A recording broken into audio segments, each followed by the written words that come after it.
여러분들한테 약속한 대로 이번에는 우리나라 초대 이승만 대통령의 영부인 프란체스카 도너에 관해서 하도록 하겠습니다.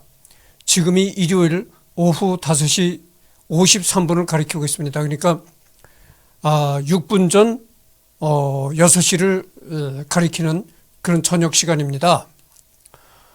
그래서 이제 프란체스카 도너, 대한민국 대통령 배우자, 그러니까 우리나라 대한민국 대통령이 여러 명 있었잖아요.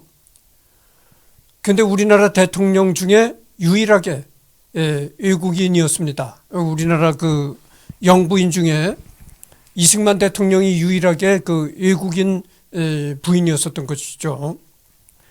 대한민국 제1대에서 3대 대통령 배우자 프란체스카 도너 리라는 건 이승만 할 때 리승만 이렇게 썼단 말이죠.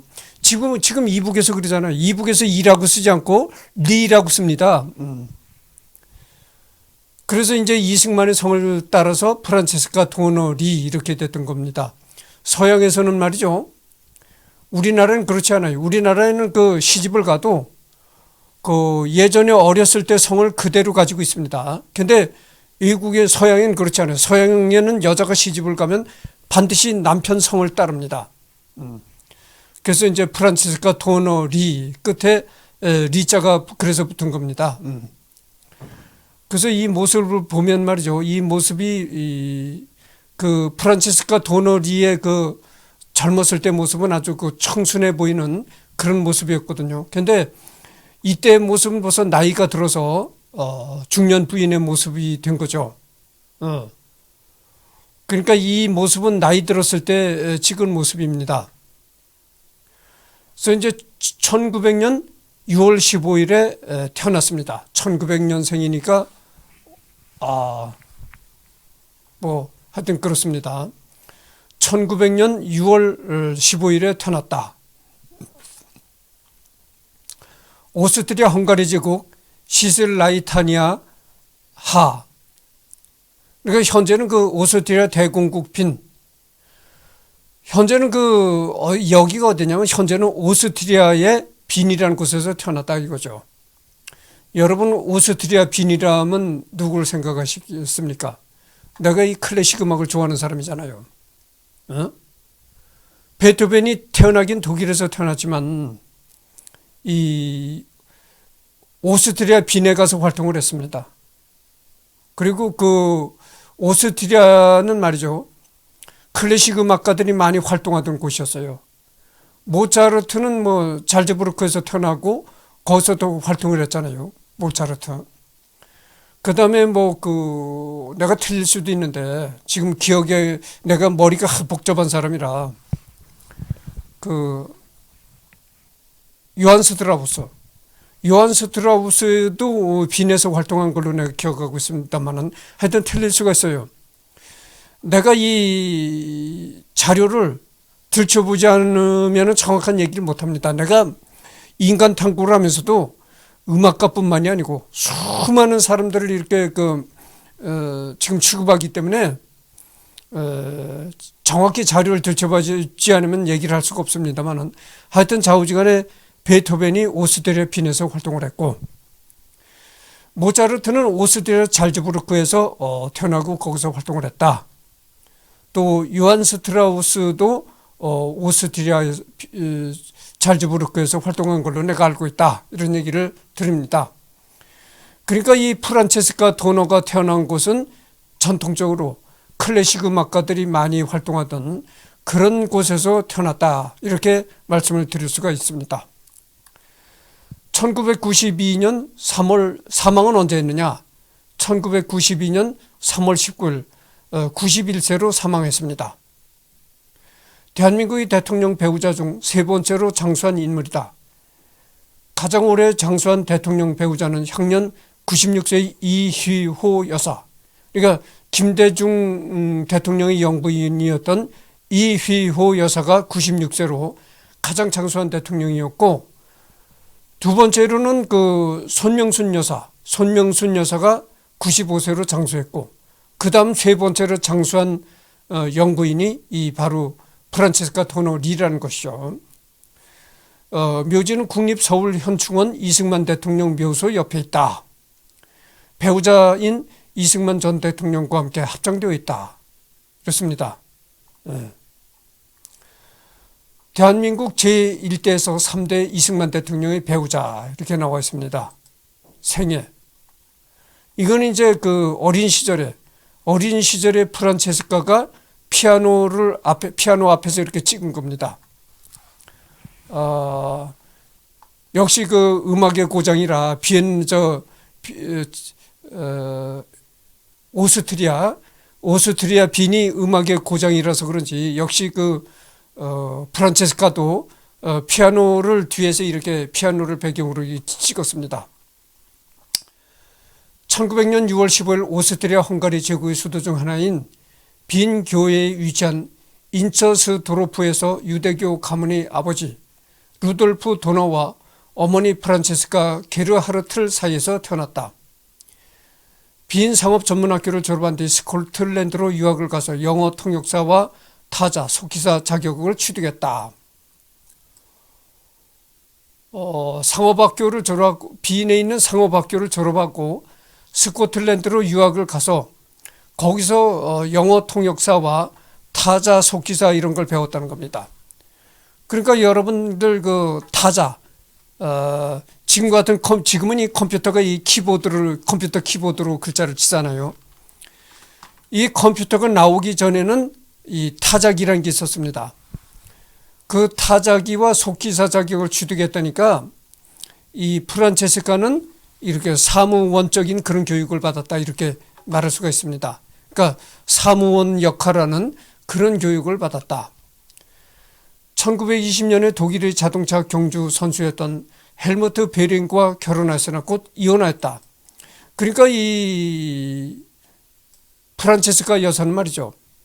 재혼입니다. 이승만 대통령이 이제 두 번째 남편이에요. 재혼한 여자입니다. 첫 번째 남편은 누구였었냐면은 1920년에 만난 독일의 자동차 경주 선수. 여러분들 그 자동차 경주 알잖아요.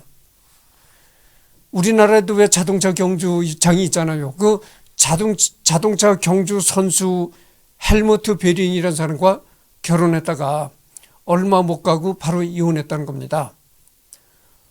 그러니까 1900년대에 태어난 사람이 1920년에 결혼했으니까 어떻게 됩니까?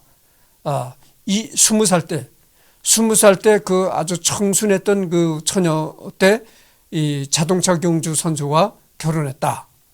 근데 얼마 못 가서 이혼하고 그리고 나서 이제 그 세월이 흘러가지고 이 이승만이를 만난 것이죠. 세월이 흘러서 30살이 넘어서 프란체스카가 30살이 넘어서 이승만이를 이제 두 번째 남자로서 만났던 것입니다. 이후 1933년 2월에 스위스 여행 중 제네바에서 이승만을 만나 이듬해인 1934년 10월에 뉴욕에서 이승만과 결혼했다. 프란체스카는 재혼, 이승만은 중혼이었다. 이런 얘기입니다. 그러니까 재혼과 중혼은 어떻게 다르냐? 여러분들이 궁금해하실 것입니다. 재혼이란 거는 완전히 전 남편과 이혼하고 나서 또 결혼하는 게 재혼이고, 중혼이라는 건 뭐냐면은 전 부인과 이혼을 하지 않은 상태에서 결혼하는 거, 이걸 중혼이라고 하는 겁니다. 그러니까 프란체스카는 완전히 전 남편과 이혼을 하고 나서 이승만이와 재혼한 거고, 이승만이는 조광지처하고 완전히 이혼을 하지 않은 상태에서 프란체스카와 또 결혼했으니까 재혼이 아니라 중혼인 거죠. 1934년 10월 8일 뉴욕 몽클레어 호텔에서 오랜 친구인 윤병구 목사와 존 헤인즈 홈즈 박사의 주례로 이승만과 결혼식을 올렸고, 이승만 측의 소송으로 지방재판 등 절차를 제대로 거치 않으며 어영부영 박승선의 호적이 말소된 사이 1950년 4월 이승만은 프란체스카와 종로구청에 결혼 신고를 했다. 내가 이승만의 그 조광지처 박승선이를 자꾸 얘기를 하다 보니까 누가 또 그래? 지가 또 박시성을 가진 여자를 마누라로 얻고 싶어서 저지랄 하나? 또 이렇게 얘기한 사람이 있더라고. 하여튼 참 배꼽을 주고 참 큰 웃음 주셔서 감사합니다. 왜 이렇게 이승열이를 웃겨주십니까? 여러분들 참 고맙습니다. 이승열이를 자꾸 이렇게 큰 웃음을 짓게 만들어 주셔서 이승열이한테 이렇게 웃음을 주시니 얼마나 고맙습니까? 내가 박승선이 얘기를 왜 합니까? 이승만이 얘기를 하려다 보니까 박승선이 얘기를 할 수밖에 없는 거예요. 내가 뭐 박시성 씨를 가진 여자를 좋아해 본 사실도 없고, 현재 좋아하는 여자도 없고, 교제해 본 사실도 없다 이거요. 난 박시성 씨를 가진 여자와 아무런 관련이 없습니다. 근데 지가 박시성 씨를 가진 여자와 또 사귀고 싶으니까 저런 박승선이를 자꾸 들먹인다네. 참 배꼽을 쥐고 웃겠어요. 여러분들. 지금 대한민국 수준이 이 정도입니다. 내가 지금 하는 얘기가 뭡니까? 내가 뭐 연애질하는 얘기를 하는 게 아니잖아요. 이승만의 조광지처 얘기를 하는 거다 이 말이에요. 그런데 지가 뭐 박시성 씨를 가진 여자를 얻고 싶어서 또 그런다네. 참 별을 참 배꼽을 주고 웃겠어요. 배꼽을 주고 웃겠어. 참 큰 웃음을 주셔서 여러모로 감사합니다. 이 유튜브를 보시는 시청자 여러분들, 이승열이한테 이렇게 웃겨주셔서 너무나 감사합니다. 정말 여러분들한테 감사드립니다. 박승선의 호적이 말소된 사이 1950년 4월 이승만은 프란체스카와 종로구청에 결혼 신고를 했다. 이 사진은 뭐냐면 1935년 1월 23일 LA에 도착하여 하와이로 건너가려는 원양 정지선 마로로 옆에서 찍은 이승만과 프란체스카 도노 사진. 그러니까 이거는 이제 그 1935년에 촬영된 사진이라고 합니다. 1935년 1월 23일 LA에서 촬영된 사진이다 이거네요. 그러니까 LA에서 하와이로 이제 건너가려고 배를 기다리면서 찍은 사진이다 이런 얘기입니다. 그래서 이제 이때는 뭐 겨울이니까 이승만이는 이렇게 외투를 입고 프란체스카 도노도 이제 털 목도리를 두르고 이렇게 있었네요. 그리고 이거는 언제 찍은 사진이냐면은 1942년 2월 말 워싱턴 DC에서 열린 한인 자유대회에 참석한 이승만과 부인 프란체스카 이렇게 나왔습니다. 그러니까 이거는 이제 1942년 2월 말에 워싱턴에서 찍은 사진이다 이렇게 나와 있습니다. 여기 이제 배경은 태극기를 건 그 앞에서 이렇게 프란체스코와 이승만이가 대화를 나누는 모습을 이렇게 찍은 겁니다. 이승만과 함께 미국에서 살다가 광복 후 대한민국으로 왔고 남편이 대통령에 당선되자 초대 대통령 배우자가 되었다. 이때 한국에서는 대통령 배우자가 외국인이라 하여 화제를 모았는데 당시 사람들이 오스트레일리아와 혼동해서 그녀를 호주댁이라고 불렀다. 6.25 전쟁 당시 유엔군 소속 전투기 중 오스트레일리아에서 파견한 F-86 세이버, F-80 슈팅스타, 글로스타 미티어 등을 통틀어 호주기라고들 불렀는데 이를 혼동하여 대통령 배우자의 친정국가에서 지원 보내줬다면서 고마워한 한국인들도 있었다. 백성들은 말이죠. 백성들은 어떤 때에 보면 좀 현명한 측면도 있지만 백성들이 이렇게 우매합니다. 백성들이 이렇게 우매해요. 내가 그랬잖아요. 기자들이 박헌영이를 모른다는데 뭐 일반 국민이 말할 게 있겠습니까? 그러니까 일반 국민들은 이렇게 우매한 겁니다. 우매하다 보니까 어떤 현상이 생기냐면 오스트리아를 호주로 착각하는 겁니다. 여러분 태평양에 남태평양에 오스트레일리아주라고 있잖아요. 오스트레일리아주. 거기에 호주라는 그 캥거루가 있는 국가가 있습니다. 거기 사람인 줄 착각한다. 이게 착각했다 이거야. 국민들은. 그러니까 오스트레일리아와 오스트리아가 이 발음이 매우 비슷하거든. 그러니까 그런 착각을 한 거야. 그래가지고 이 호주댁이라고 왜 불렀다는 겁니다. 국민들이. 그래서 이제 전쟁이 터지고 나서 유교가 터지니까 유엔군이 왔잖아요. 유엔군 중에서 제일 미군이 많이 왔지만 뭐 여느 나라도 많이 왔습니다. 총 16개국이 이제 군대를 보내서 군대를 파견해서 전투를 했거든요. 그러니까 거기 호주 군대도 왔었단 말이죠. 호주에서 보낸 전투기도 전쟁을 했고 호주에서 보낸 전투병도 이제 전투를 했다 이거죠.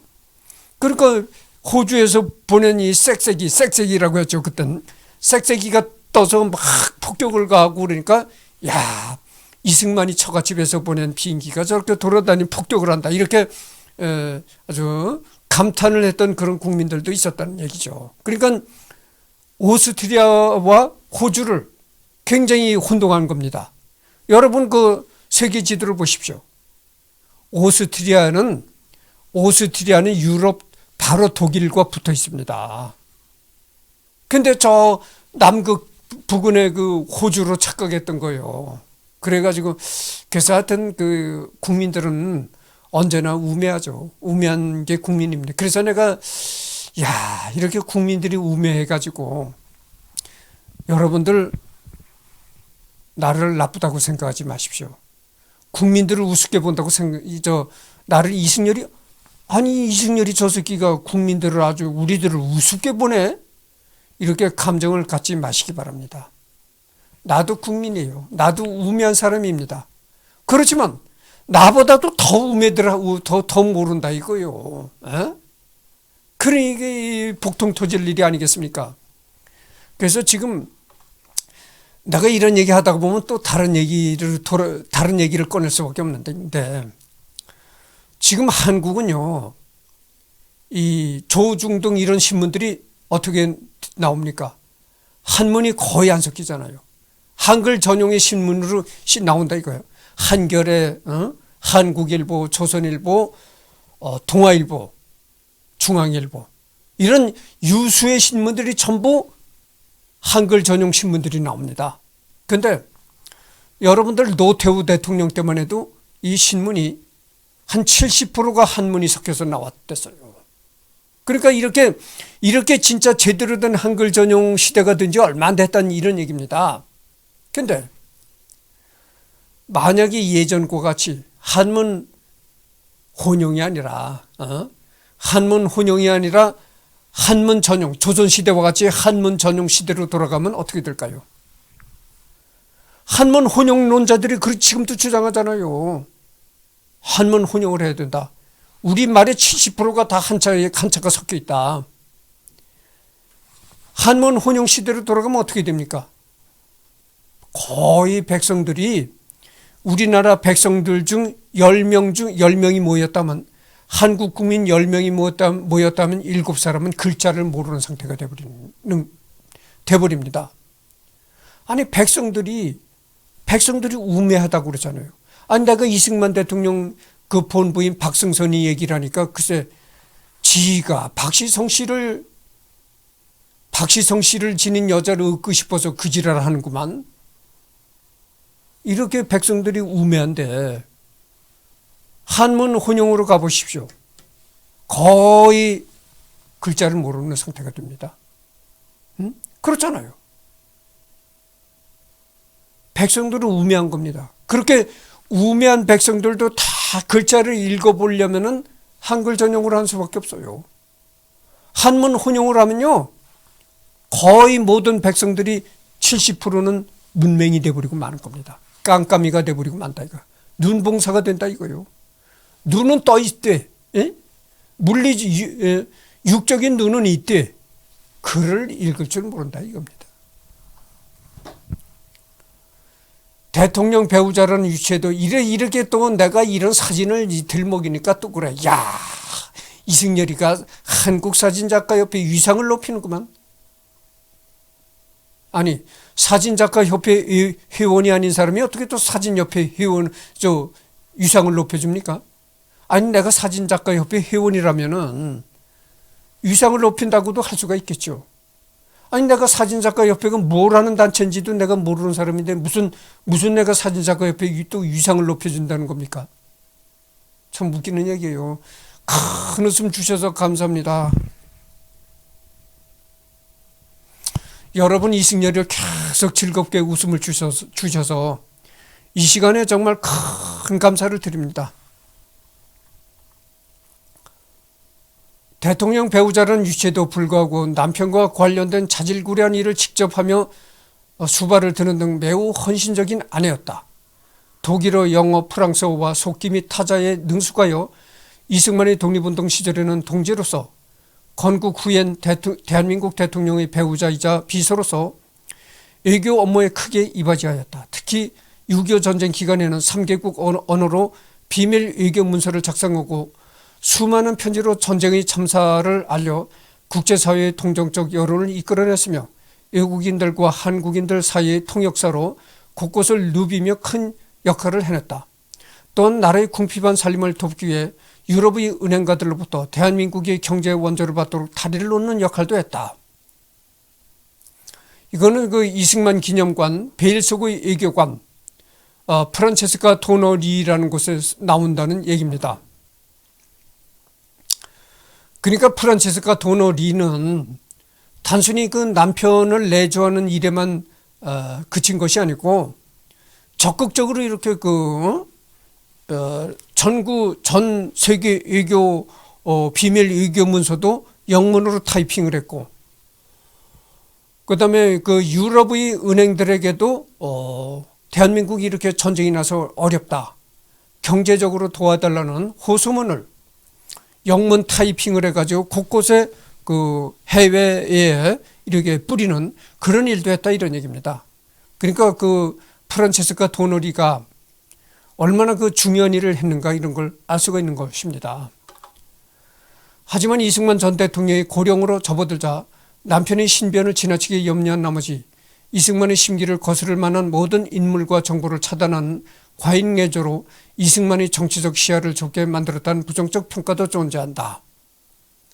나중에는 이 프란체스카가 말이죠, 이승만이 하고 가까이 하는 사람들을 다 체크를 했습니다. 이 프란체스카가.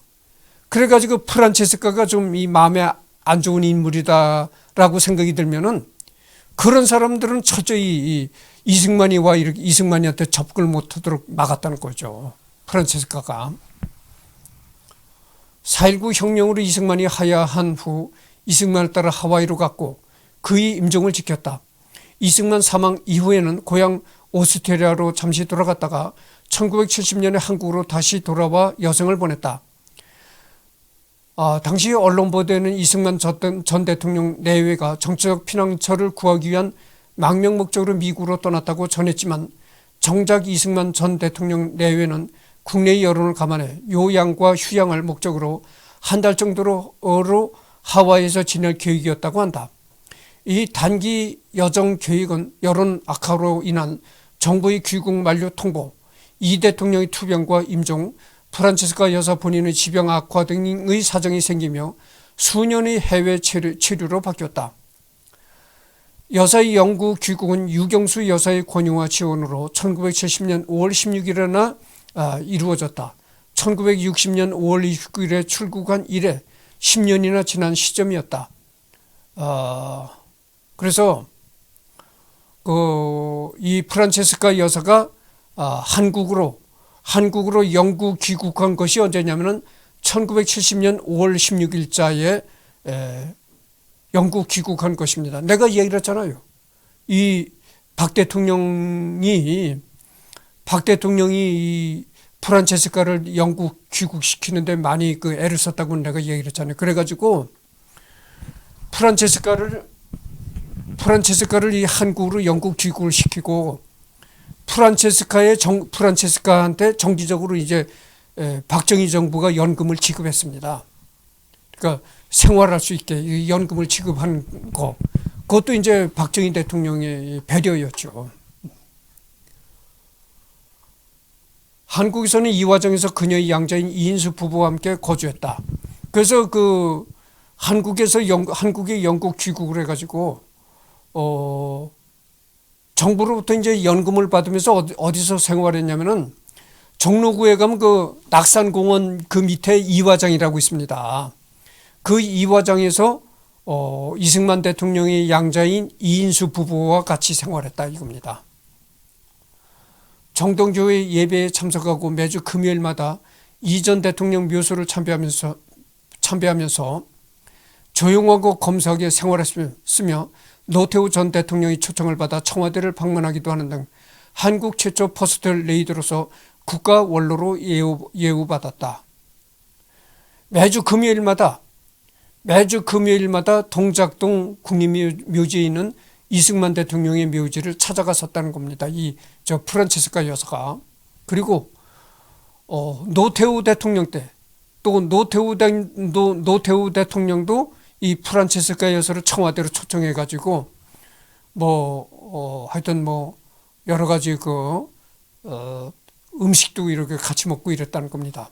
그래서 이제 한국 최초의 영부인으로서 국가의 원로로서 이렇게 대우받았다 이런 얘기죠.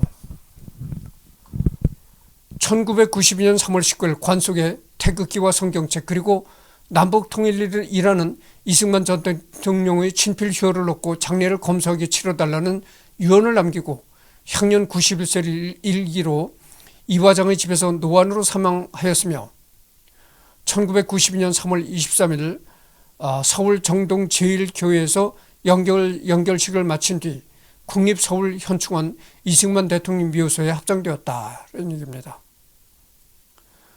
그러니까 유언을 뭐라고 남겼냐면은 관속에 태극기와 성경책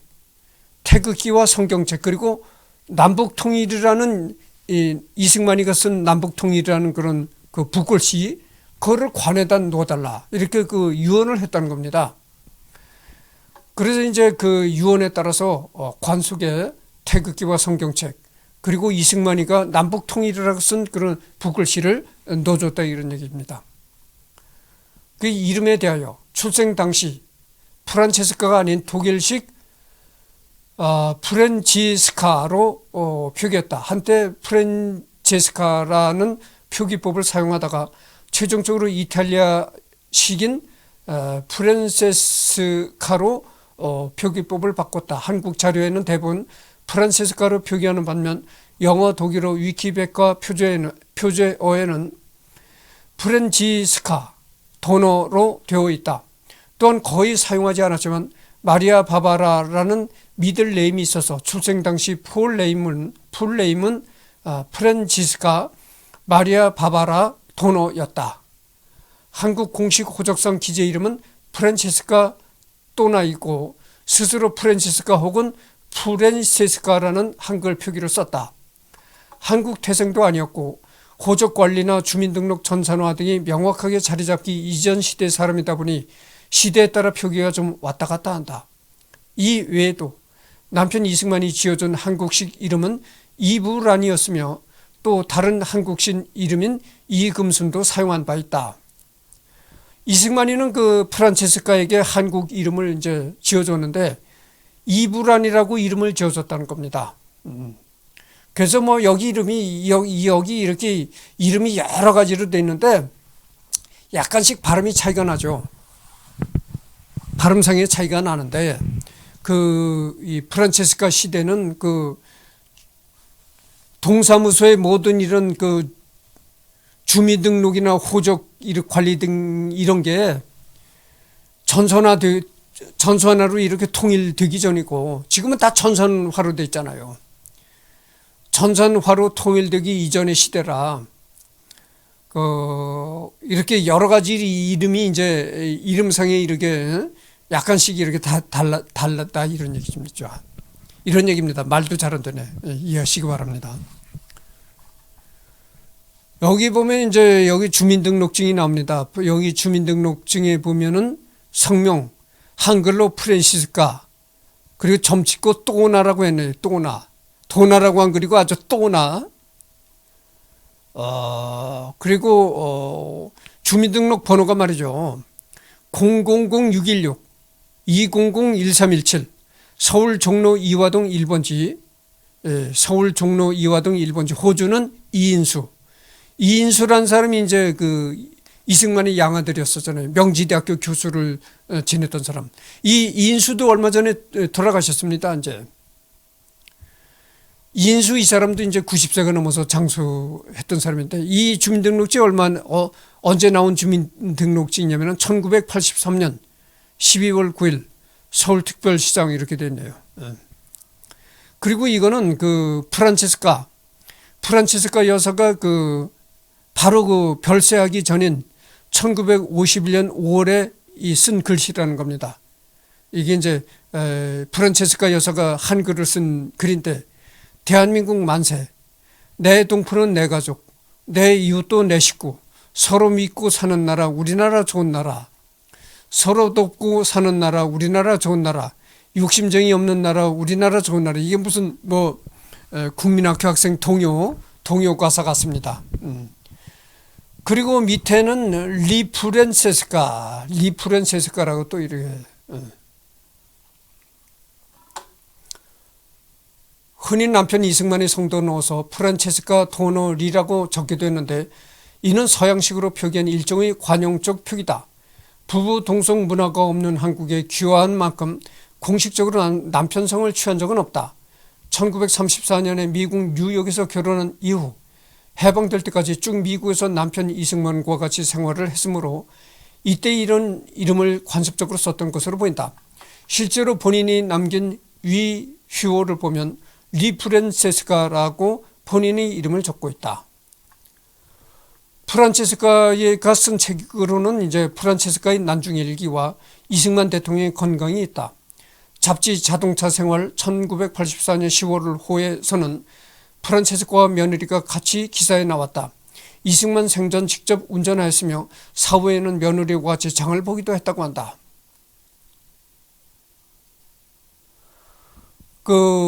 이승만이가 살았을 때는 직접 운전하기도 했다고 합니다. 이 프란체스카 여사가. 구촌 조카인, 그러니까 오스트리아의 고국이니까 오스트리아의 친척들이 있을 것 아니겠어요. 그 구촌 조카인, 그러니까 구촌이라면 너무나 먼 친척입니다. 구촌이라면 말이죠, 완전히 그건 남남이에요. 그럴 정도로 하여튼 먼 친척입니다. 하여튼 자우지간에 먼 친척 조카뻘인 에르빈 프리엘이라는 사람이 1990년부터 2017년까지 총 21년간 니더웨스터라이히 주의 주지사를 역임했고, 그 오스트리아의 니더웨스터라이히라는 그런 주의 주지사를 지냈다는 겁니다. 이 구촌 조카라는 사람이. 십촌 종선인 요제프 프리엘은 오스트리아의 전 부총리였다. 그래서 오스트리아의 전 부총리를 지냈던 그 요제프 프리엘이라는 사람은 이 프란체스카 여사와 십촌간이었다는 겁니다. 이승만과의 사이에는 자식이 없었다. 1934년 결혼 당시 이승만은 중혼, 프란체스카는 재혼이었고, 이승만은 50대 후반, 프란체스카 도너는 30대 중반으로 임신이 불가능한 것은 아니지만 노산에 가까운 연령대였다. 그래서 그 이승만과 프란체스카 여사 사이에는 자식이 없었습니다. 프란체스카 여사는 30대 중반이니까 그때 30대 중반 나이에 이승만을 만나서 결혼했으니까 지금으로 본다면 30대 중반은 썩 이른 나이도 아니지만, 그렇다 해서 아주 애를 못 낳을 정도로 늙은 나이는 아니거든요. 아직 40 전이니까 애를 낳으려면 낳을 수는 있는데, 이승만이가 50대 후반이니까 지금은 60대 나이에도 임신을 시키는 남자들이 있긴 있어요. 근데 이때는 상황이 다르죠. 이때는 50대 후반이면 거의 60대라고 볼 수가 있는데, 이 이승만 시절에는 60대에 임신시키는 경우가 드물었어요. 50대 자식을 낳아도요, 쉰둥이라고 해가지고, 쉰둥이. 아무개는 것에 쉰둥이를 임신해가지고 낳았어. 이렇게 이제 수근수근 거릴 정도, 그 정도였죠. 50세도 그렇게 임신시키는 경우가 드물었는데 60대에 임신을 시킨다는 것은 이승만 대통령 시절에는 거의 불가능한 일이었습니다. 이 동영상은 뭐냐면은 1952년 1월 1일 새해부터 최전방을 시찰하는 이승만 대통령과 영부인 프란체스카 여사, 추위가 들어가지 못하도록 두툼한 파카 후드 모자를 꽉 조여서 대통령이 당황하고 있다. 그 1952년 1월 1일 새해에, 그러니까 양력으로 새해죠. 양력으로 새해에 이제 최전방을 시찰하고 이승만이가 최전방을 시찰하니까 너무 추위가 심할 것 아니겠어요. 그러니까 이 프란체스카 여사가 이승만이한테 이제 모자를 콱 너무 조이니까 이승만이가 깜짝 놀랐다, 이런 이제 얘기를 하는 겁니다. 이 옆에는 이제 미군들인데 52년이니까 전쟁 중이잖아요. 휴전 전입니다. 그러니까 전쟁 중이니까 이 옆에 뒤에 있는 사람이 이제 미군들이죠. 뭐 미군 장성인가 아마 그렇겠죠. 미군 장성이 이 모습을 보면서 이제 웃고 있는 모습입니다. 젊은 시절에 한국어에 서툴러 남편과도 영어로 대화했다. 자주 통역을 필요로 하여 영어에 능숙했던 박마리아와 의존 관계가 형성되다 보니 박마리아와의 남편이자 무능했던 이기붕이 이승만의 최측근이 되고 박마리아 부부의 장남 이강석이 이승만의 양자가 되는 결과를 낳은 한 원인이 되었다. 이 박마리아라는 여자가 누구였었냐면 이기붕이의 부인이었습니다. 이기붕이의 부인이요. 이기붕이라고 해도 또 모를 겁니다. 박헌영이를 모른다는데 이기붕을 뭐 알겠어요. 더 모르지. 그러니까 이기붕이 얘기를 해도 아마 모를 겁니다. 대부분의 국민들이 이기붕이가 누구야 이렇게 얘기를 할 거예요. 이기붕이가 누구냐면은 자유당 정권의 2인자가 이기붕이었다, 이런 얘기예요. 그러니까 이승만이가 나이가 굉장히 고령이잖아요. 80이 넘어서도 대통령을 했으니까. 그러니까 지금 뭐 80은 또 아무것도 아니죠. 그때 이승만 대통령의 80은 지금으로 말하면 90대라고 볼 수가 있는 겁니다. 그러니까 언제 어느 때 이승만이가 잘못되었는지 모른다. 언제 어느 때 이승만이가 잘못되면은 즉각 이기붕이가 즉각 이제 물려받는 그런 2인자였다 그죠. 그래서 이기붕이 부인이 박마리아였었는데 이 박마리아가 바로 그 이화여대 교수를 지냈습니다. 이화여대에서 뭘 가르쳤냐면 영문학 교수였습니다. 이화여대에서. 이 박마리아도 미국 가서 유학을 한 그런 여자이기 때문에 굉장히 영어를 잘했어요. 그러다 보니까 이 프란체스카는 이승만과 결혼해서 한국에 왔지만은 한국말을 잘 못하니까 대화를 나눌 사람이 없는 겁니다. 내가 맨날 입을 꾹 다물고 있다 주말이 오면 이제 실어증을 예방하는 차원에서 유튜브를 한다고 그랬잖아요. 프란체스카가 그런 식이 된 거야. 실어증에 걸릴 정도지. 하루 종일 남편은 경무대 출근해 있고 경무대 사무실에 나가 있고 혼자서 이렇게 지키고 있다가 뭐 말을 할 그런 뭐 상대방이 없는 거야. 그랬을 때 이 박마리아라는 여자가 나타난 거야. 박마리아의 여자는 이화여대에서 이제 영문학을 가르치는 교수고 또 미국에서 유학까지 한 여자라 영어가 아주 능통했다 이거야. 그러니까 박마리아가 영어에 아주 능통하니까 프란체스카의 말동무가 된 거야. 그래가지고 프란체스카하고 아주 가깝게 지내면서 자기 남편 이기붕을 자유당의 2인자로 만들려는 계략을 꾸몄던 겁니다. 이 박마리아가. 그래서 박마리아가 이 치맛바람이란 그 단어가 박마리아 때문에 생긴 단어래.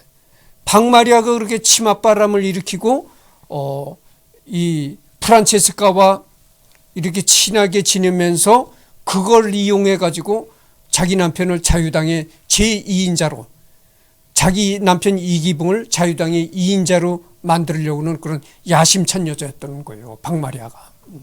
그렇게만 알고 계십시오. 그래서 가지고 무슨 얘기했었냐면은 박마리아가 프란체스카한테 어느 장관이 좀 안 좋다 이렇게 얘기하면 그 다음날 그 장관 모가지가 탱강 떨어진다는 거야. 그렇게 박마리아가 이 치맛바람을 일으켰다는 겁니다. 그러니까 박근혜 정부 시절에 그 최성원이가 치맛바람을 일으켰다 해가지고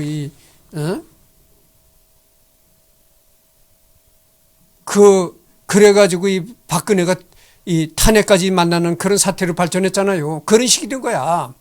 그러니까 올바른 계통으로 정치를 한 것이 아니라 박마리아가 이렇게 프란체스카와 나누는 대화에서 치맛바람을 일으키면 그 프란체스카가 잠자리에서 이승만이한테 쏙닥쏙닥 하면 그 다음날 장관 모가지가 댕강 떨어진다는 거지. 그러니까 베갯머리 송사란 말을 있잖아요. 베갯머리 송사. 베갯머리 정치를 한 거야. 그러니까 박마리아는 프란체스카를 통해서 베갯머리 정치를 한 거야. 참 웃기는 얘기입니다. 언어 소통이 원활치 않아 격의 없이 지낸 한국인이 많지 않았던 탓인지 프란체스카가 어떤 사람이었는지도 세간에 많이 알려지지 않았다. 다만 우연히 만난 오스트리아인이 당신은 저와 같은 오스트리아 사람이군요 라고 반가워하자 난 한국 사람입니다. 어쩌다가 이제 우연히 오스트리아 사람을 만났다는 겁니다. 우연히 이제 고국 사람을 만났다는 거예요. 그러니까 참 반갑습니다. 내가 오스트리아 사람입니다. 이렇게 인사를 하니까 참 같은 고향 사람을 만나서 반갑습니다. 이렇게 그 오스트리아 사람이 반갑게 인사를 하니까 이 프란체스카 여사가 뭐라고 하냐면은 반갑습니다. 그렇지만 난 한국 사람입니다. 이렇게 대답을 했다는 거예요. 우연히 오스트리아에서 태어났을 뿐이라고 대답한 일화가 있다고 하며 다른 일화로는 한복을 무척 사랑했다고 한다. 그래도 말년에는 어지간한 한국어는 할 줄 알게 되어 집안에서 한국어와 영어를 섞어서 사용했다고 한다. 그래서 젊었을 때는 거의 한국어를 못했지만 이렇게 말년에는 한국에서 너무 생활한 지 오래됐고 하다 보니까 말년에는 아주 능숙했지는 않았지만 그래도 어느 정도는 한국어를 했다 이런 얘기입니다. 그래서 지금요 42분을 경과했습니다. 여기서부터는 다음 주말이 다가오면 또 녹화를 하도록 하겠습니다. 오늘은 더 이상 녹화가 없고요. 다음 주 토요일 날 가야 이 부분부터 또 시작을 하도록 하겠습니다.